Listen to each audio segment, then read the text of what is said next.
राधे राधे सभी को। आज हम सुनेंगे कार्तिक पूर्णिमा व्रत कथा। पौराणिक कथा के अनुसार तारकासुर नाम का एक राक्षस था जिसके 3 पुत्र थे, तारकाक्ष, कमलाक्ष और विद्युन्माली। तारकासुर ने धरती व स्वर्ग पर आतंक मचा रखा था और इससे परेशान होकर देवताओं ने भगवान शिव से उसका अंत करने की प्रार्थना की, जिसके बाद भगवान शिव ने तारकासुर का वध किया और इससे देवता बड़े प्रसन्न हुए। लेकिन उसके 3 पुत्रों को यह सुनकर बड़ा दुख हुआ। उन्होंने इसका बदला लेने के लिए ब्रह्मा जी की तपस्या की। उनकी तपस्या से प्रसन्न होकर ब्रह्मा जी ने तीनों से वरदान मांगने को कहा।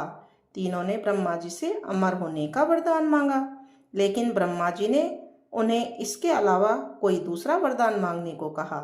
इसके बाद तीनों ने किसी दूसरे वरदान के बारे में सोचा और इस बार ब्रह्मा जी से 3 अलग अलग नगरों का निर्माण करवाने के लिए कहा, जिसमें सभी बैठकर सारी पृथ्वी और आकाश में घूम सकें।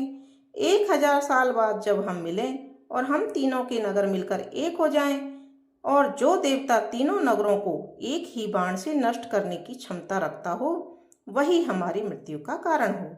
ब्रह्मा जी ने सुनकर यह वरदान उन्हें दे दिया।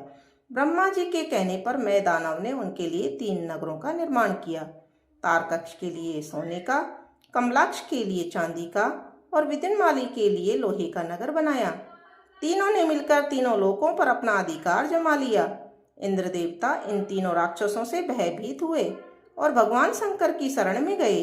इंद्र की बात सुनकर भगवान शिव ने इन दानवों का नाश करने के लिए एक दिव्य रथ का निर्माण किया। इस दिव्य रथ की हर चीज देवताओं से बनी। चंद्रमा और सूर्य से पहिए बने। इंद्र, वरुण, यम और कुबेर रथ के 4 घोड़े बने। हिमालय धनुष बने और शेषनाग प्रत्यंचा बने।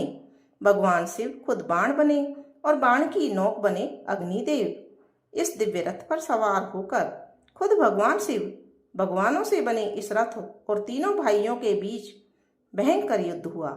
जैसे ही ये तीनों रथ एक सीध में आए, भगवान शिव ने बाण छोड़कर तीनों का नाश कर दिया। इसी वध के बाद भगवान शिव को त्रिपुरारी कहा जाने लगा। बोलो शिव शंकर भगवान की जय।